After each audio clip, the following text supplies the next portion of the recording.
Good morning po sa lahat ng participants natin ngayong umaga. So ngayon po ang topic natin ay gaining coping strategies in facing the new normal. So, magbe-base po tayo sa objectives natin. Learn skills in managing their daily stressors or your daily stressors and other related problems in adjusting to the online class and the new normal. So we have our outline for our discussion today. So we have local survey. So kung naalala niyo po, nagbigay po kami ng Google form link ni Sir Axel for you to answer some of our questions regarding yung mga coping skills nyo and yung mga nararamdaman nyo. So we will go through that together later. Tapos, pag-uusapan din po natin yung resilience, kung ano siya. And siguro naririnig niyo po lagi yung term na mga Pilipino ay napaka-resilient or there is a Filipino resiliency. So, pag-uusapan po natin yan mamaya. So, next po is how you react to stress. So, stress in a way, kung in general siya. So, pag-uusapan natin yan mamaya. Also, yung work stress management. So, specific to sa trabaho natin as educators. So, paano ba i-manage yung mga ganon? So, relieving worry and anxiety. So, ilalagay ko kung bakit isinama namin to ni Sir Axel kasi based din siya sa survey natin. Okay. So, we'll move on now to local survey. So, may kita niyo yung mga sagot ng mga kasama natin sa cluster 1 and 2, kung ano ba yung mga nararamdaman nila. Okay? So, ang una ay, in which domains or have you been experiencing the most COVID-19 stress? So, as you can see, no, 70.8% are experiencing emotional, mental experiences. And then next is physical, social, and financial. Next naman, ano yung mga symptoms ng stress ang na-experience mo? So, this one is actually feeling worry and anxiety. And then this is sleeping too much or too little, eating more or less, unable to concentrate. So, yun yung pinakamadami. So, what types of losses ba have you experienced since the onset of the pandemic? So, I made a word cloud from all your responses. So, most of you actually experience social loss. So, syempre, with the isolation that is mandated for us during quarantine, wala tayong means to really interact with people, socializing. So, yun yung sinabi nyo na loss sa inyo. There are also some who has financial losses. Yung husband nila nawala ng trabaho or nabawasan yung extra income. But some are very lucky that they don't or didn't experience any loss at all. But as you can see also with the other words, may loss sila ng concentration, loss ng sleep, productivity, pati pagta-travel kasi nga we can't really go out, inability, meron ding death and loss. So some experience death in the family as well. So that is their loss. So how have you been coping with COVID-19 pandemic-related stress and losses? So actually most are praying to cope. Some are watching movies, some are communicating with other people, some are doing social media, playing games, some are actually working pa to cope with COVID-19. They want to be busy, they want to take up also gardening, they go to, they follow the restriction or the mandated request of the government na stay home lang tayo, hindi pwedeng lumabas. And there's also, as you can see, optimism, being positive of what is happening. So that is how they're coping and relaxing. And also acceptance of what is happening. in the country right now, or in the global pandemic, acceptance of it. Next naman, what are your healthy adaptive coping skills? So actually, most are saying it's trying to be healthy. So this is eating good food, drinking your vitamins, um, exercising, socializing as well, doing your hobbies, praying is here again, gardening, time management, cooking, resting, relaxing, social media, yun. Not worry and optimism. So, similar with the answers with the questions earlier.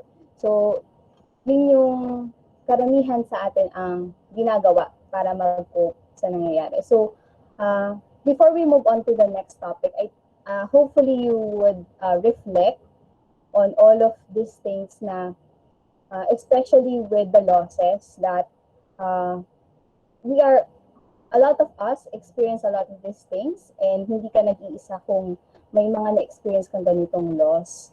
So, also, we have to be very thankful as well if we didn't really experience any loss. But I think we should be empathetic to those who experience those losses. Okay. So now we move on to resilience. So, okay.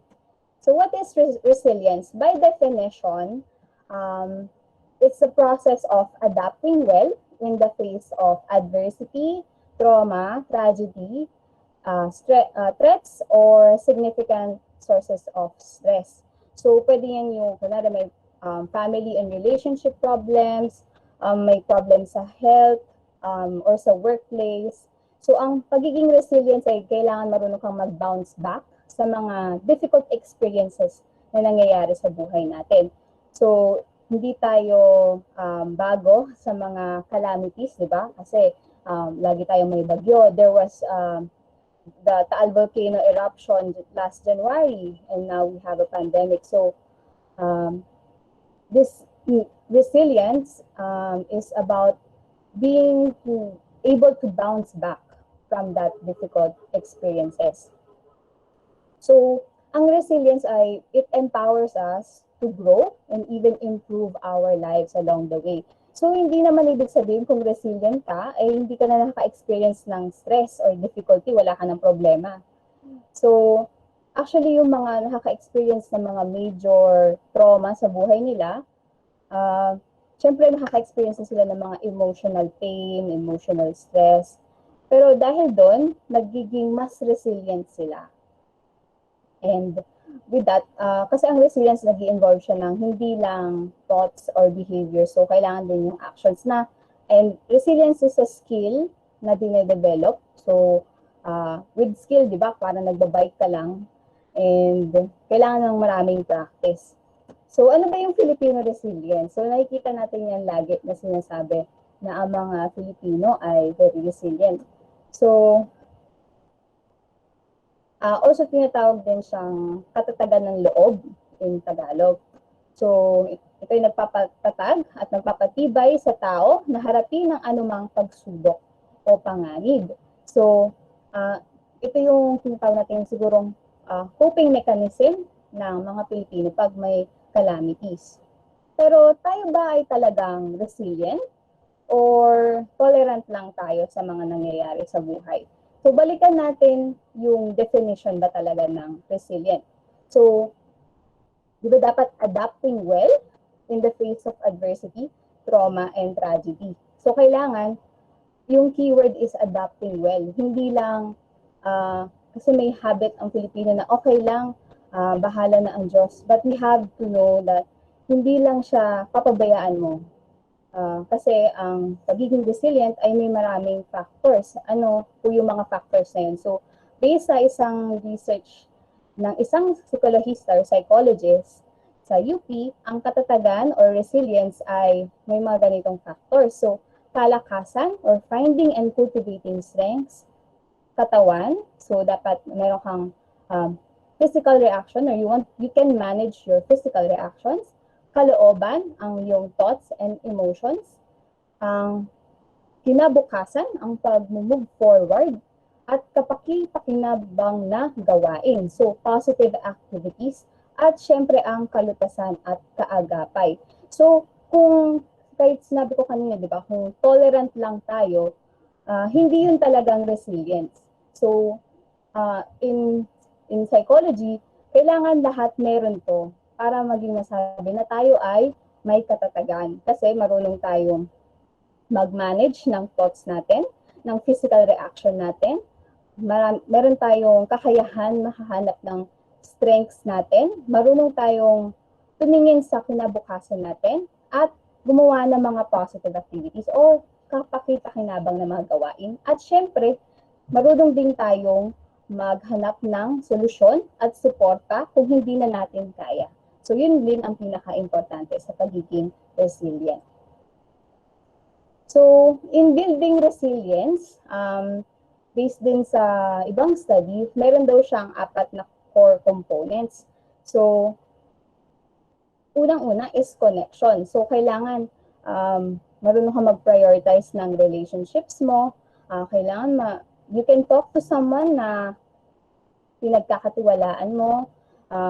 You can, especially now in the pandemic, it's important to really connect with your friends and your family. Kahit na we are physically apart, we are not socially apart. We're socially connected still.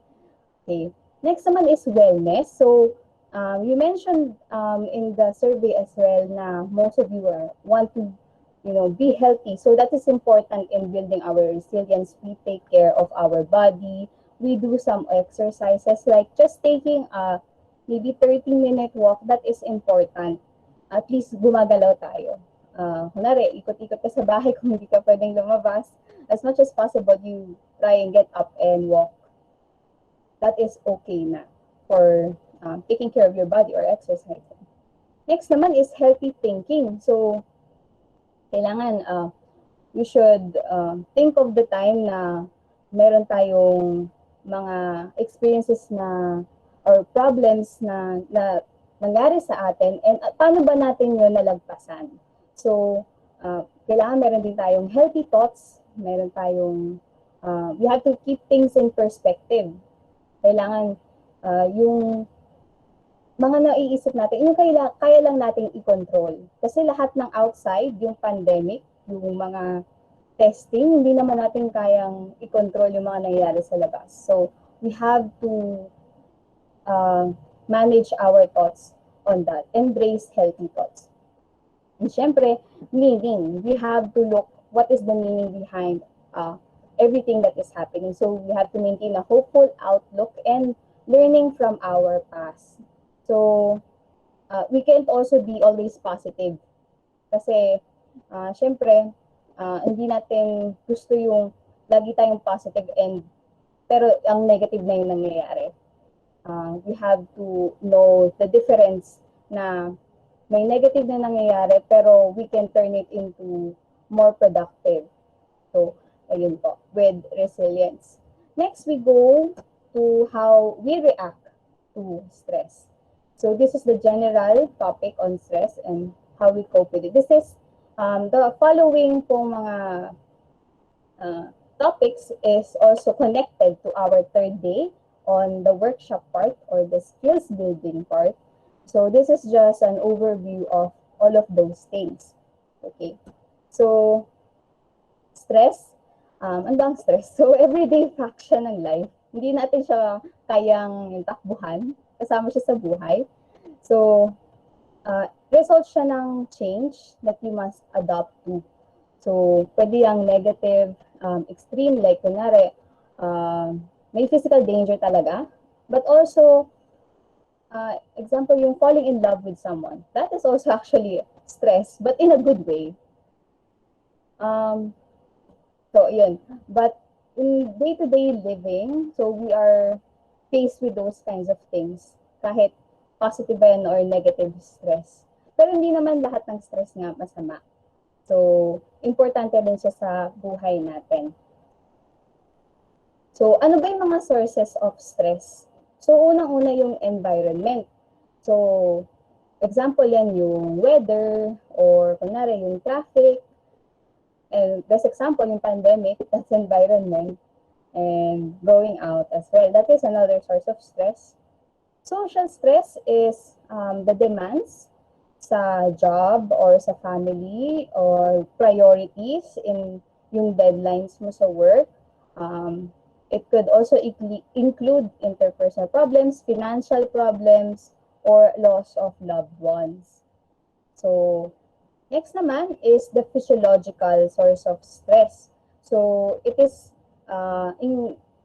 included siya yung mga nangyayari sa body natin. So, example, you have lack of exercise. You don't eat much of a good food.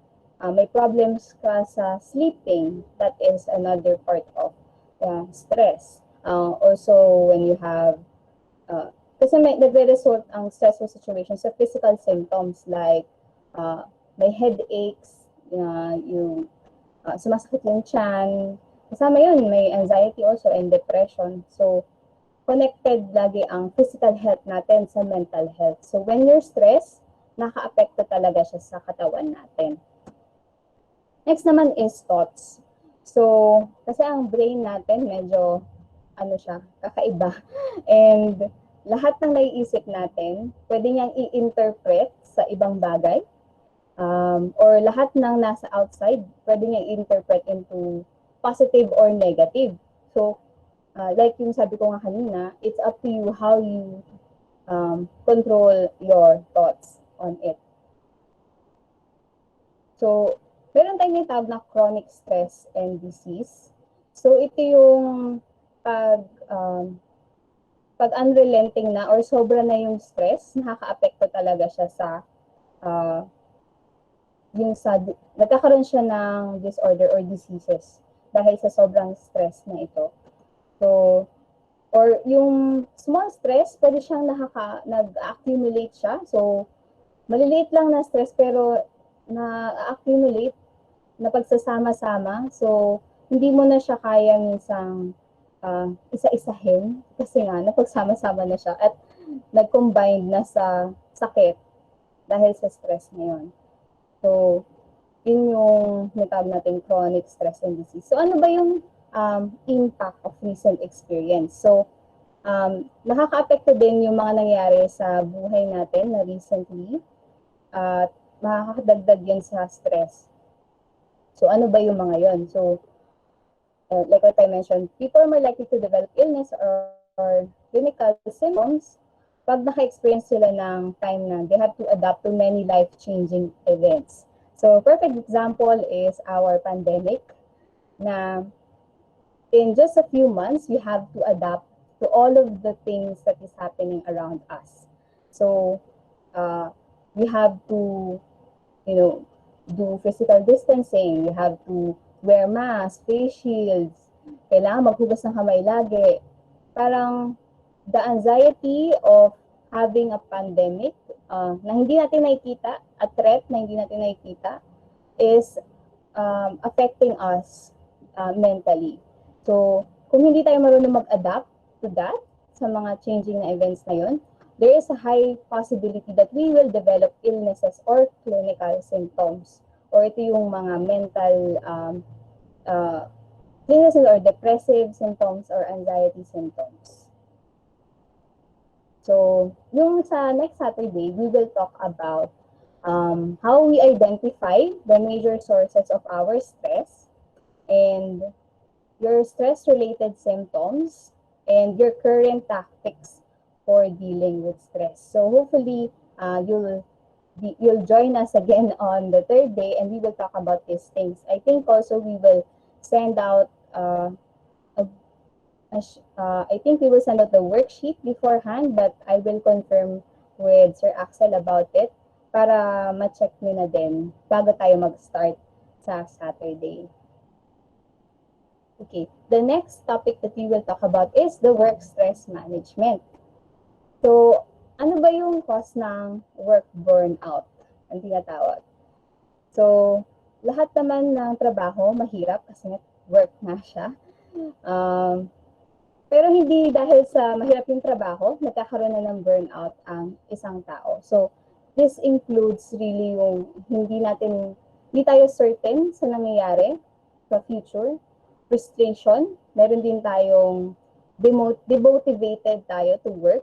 May fatigue din. And before, you can do a lot of things in one day, but now, nag-reduce yung productivity mo.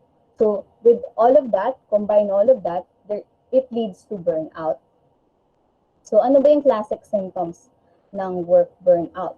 We have pessimism, thinking negatively all the time, decreased dissatisfaction with your work, and absenteeism. So, kahit nag-work from home, pwede ka pa rin mag-absent. So, you can say na you're not feeling too well. So, mas lesser yung time na you'll do your actual work. And also, inefficiency sa trabaho. So, actually, it's really affecting a lot of people, but it's not always discussed. Kasi sasabihin na it's part of the work na ma-stress tayo. But if it's what I mentioned earlier, accumulation of different things, nakaka-apekto na siya sa nagkakaroon na ng physical symptoms dahil dito, then iba na yun. What causes ba work burnout? Like what I mentioned earlier. Ayan. Frustration, reduced motivation, fatigue, and reduced productivity. So, what are the factors that can lead to work burnout? So, chronic work overload. So, sobrang daming work na binigay sa'yo ng boss mo. Unfair treatment. Impossible expectations coming from your boss. Unsupportive or hostile co-workers. So, hindi lang siya lagi sa mga boss, but also with your colleagues. So, pwedeng may mga unsupportive or naninira or they talk behind your back, say something bad about you. That is another factor that can lead to work burnout. Inadequate training. So, syempre, ayaw naman natin na or dinala ka somewhere na hindi mo alam yung gagawin mo and you are expected to do something but you weren't trained, syempre it would really frustrate you and it would just lead you to work burnout. Another one is lack of recognition or rewards. Of course, we want to be recognized sa mga ginagawa nating mga magagandang bagay related to our work. But if there's no recognition with that, we will feel demotivated, of course naman. Next is conflicting values with your company, boss, or co-workers. So, values are important to us as individuals. And kung hindi nag-align yun sa mga co-worker mo or sa boss mo, it would not really work out eventually. Next naman is unpleasant work environment. This would also include yung work from home, which I will mention later. Lack of clear direction about priorities. So, importante with our work that we have certain priorities. Pero kung hindi natin alam kung ano ba yung unahin talaga, it's another factor. Okay. So, yung kahit mga maliliit lang na factor kasi talagang nakaka-impact siya sa stress natin sa work. So, example na lang yung maraming meetings, maraming trainings, kunwari, a whole day of talks that you have to attend. It is stressful. Emails that you have to answer, phone calls and messages. And also, working from home, there is a lot of distractions. So we have children, our pets, doing household chores. So it is eventually those little factors that we have might lead to work burnout. Kasi we don't, in our normal, our normal day-to-day as teachers, of course we are at school. Pero if we are implementing working from home and doing online or teaching students through modular teaching. So, iba na yung environment natin. And that would affect our work productivity. So, in work burnout, it is really important that we have a balance on leisure and work-related activities. So, kailangan complement lang siya, pantay lang. So, hindi dapat nag-work tayo palagi. So, kasi ang work stress management, this is a skill that we have to control those two things. Some of us may be overworking, some may be underworking, but what is important in our work especially is we have to balance between the two. Kasi if you try to relax by working more, then it's not really work balance. Kasi you should have a specific time on working. Like, example, if you work at school at 7 to 4 p.m., then that's the only time you will do actual work. But if you exceed to that, then you are crossing your own boundaries of your leisure time. So, you have to be very strict with yourself. So, kailangan sabihin mo, ang schedule ko is 7 to 4 p.m. sa school. As much as possible, I won't talk to my colleagues after that time. So, with this, or example, you don't really talk to your colleagues talaga during Sunday. So, dapat clear yon na hindi ka pwede nilang i-contact ng Sunday. I think it's more on really establishing yung boundaries mo with your work and yung leisure mo. Kasi importante na mag-relax ka din, that you will do your hobbies, that you'll spend time with your family and not always working. Kasi when you're always at home, parang nako-compel ka na mag-work lagi. Diba? Kasi, syempre, nandun ka na lang sa workplace mo. So, it's a bit hard, I know, that to balance those things. But, again, it takes time to do all of these skills. Kasi nga, skill din tong work stress management. And with learning new skill comes a lot of patience and time. So, work stress management is effective in increasing your sense of control with your work.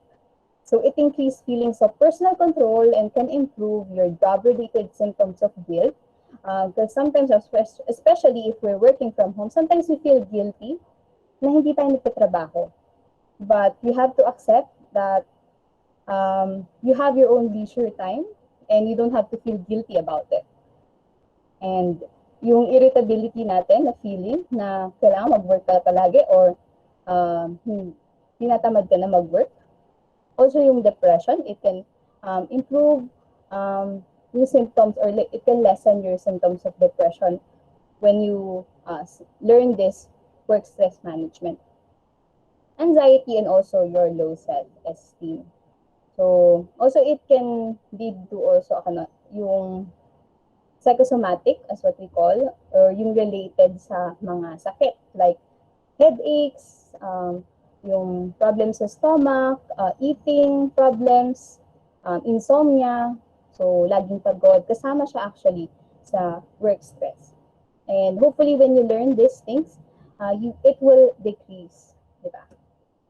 So next Saturday, we will identify how you currently respond to your specific work stressor. So ano ba yung ginagawa mo ngayon para paano ka nagre-respond sa mga stress natin sa work? Especially, I'm very familiar that teachers now have a lot of things to do, especially October is coming up and opening of classes is coming up. So we have a lot of work to do, and with that comes a lot of stress. Then, we will also want to set a few goals for our change sa mga work on how we handle those work stressors. And learning how to respond more effectively to job stress at least, and it will take at least a month actually. Kasi nga, like what I mentioned, it's a skill that we have to develop. And work stress management is in 2 to 6 months para ma-integrate talaga natin sa daily life natin. So, I think kailangan natin i-internalize na kasama siya sa buhay natin, and dapat di tayo nagmamadali na bukas ay kailangan marunong na ako kailangan bukas marunong na ako mag-handle ng stress ko sa work. It's not that simple with skills, di ba? Pag natuto ka naman mag-bike, nag-start ka ngayon, bukas marunong ka na. Di ba? Hindi naman ganun. You have to have training wheels first, and starting from that, and then eventually you will learn how to ride the bike.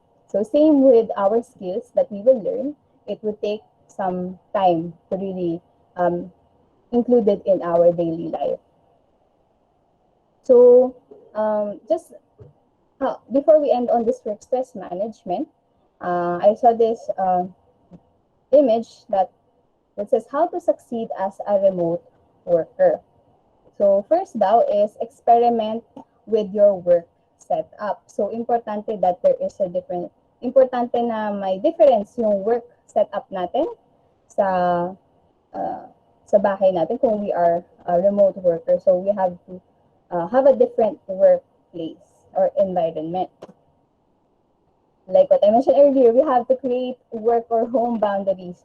Like example, we have to say to ourselves 7 to 4 or like 8 to 5, we have to just work on our things, take small breaks, but focusing on our work. But after 5, wala na. This is all my leisure time. I can do all of my hobbies. I can watch movies, play games, and everything.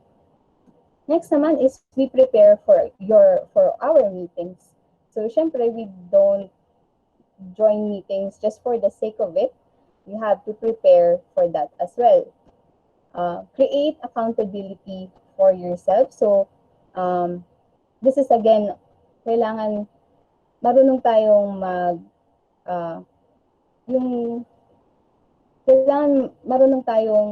you check up on ourselves na ginagawa natin ang boundaries natin, and we also do our task.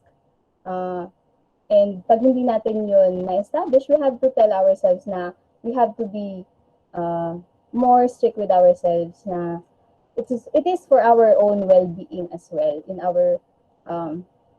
our mental health. So kailangan may accountability tayo. Next naman, be visible at work. This is mostly that you are updating your boss or asking or telling them na ito na yung ginagawa mo for now. At least they know as well na you're actually doing something and you're just updating them and you're doing your work as much as you can. Next naman is communicate clearly and effectively. So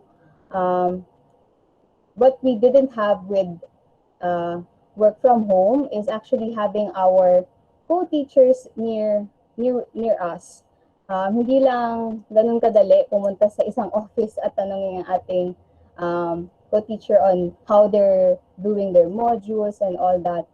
And so it's not that simple. But now we have, of course, internet to help us communicating clearly and effectively. Next naman is work on our health. So what I mentioned earlier, we have to stay healthy and exercise as well to keep ourselves moving. And set clear responsibilities. So again, you have to note down ano ba yung mga importanteng priorities natin for today. If you cannot do it by today, you can move it the next day.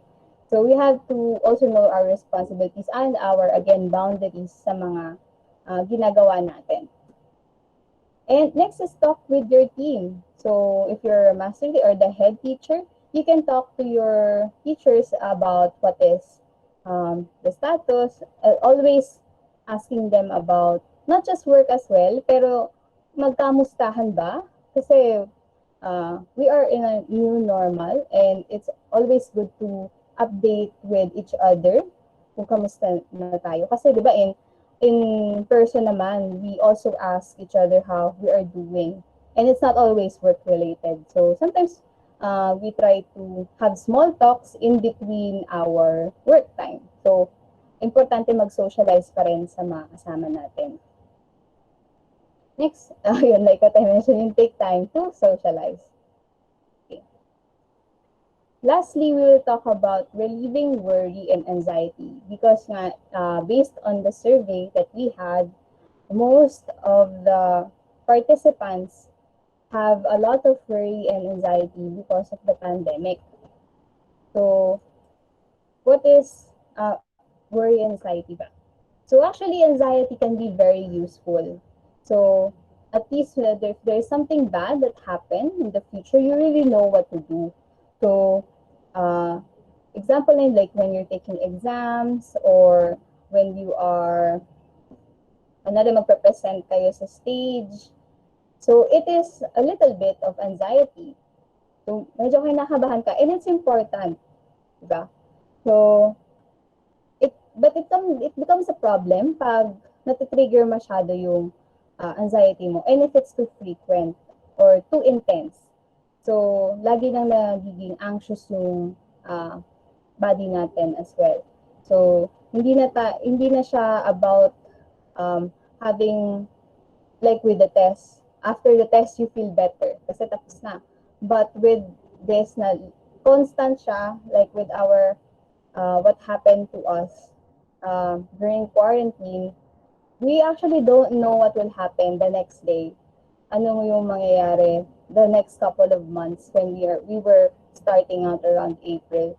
So, we are always anxious na hindi natin alam baka yung groceries natin meron ng COVID or yung pumunta sa bahay natin or yung nag-deliver, meron na rin COVID. So we have this worries and anxiety in relation to all of the quarantine or COVID-19 related things. And actually, for us, it's normal, quote unquote, normal to feel this way because this is not a simple thing.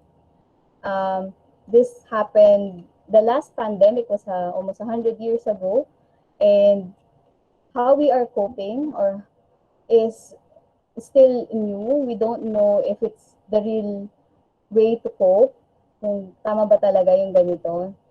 Especially when we were starting out around April or March, every day may bago. Dati hindi pwede mag-mask. Ngayon, lahat pwede mag-mask. Ngayon, okay lang kahit walang face shield. Ngayon, lahat dapat may face shield. So, there is always adapting to new things. And with that, we also gain a lot of anxiety.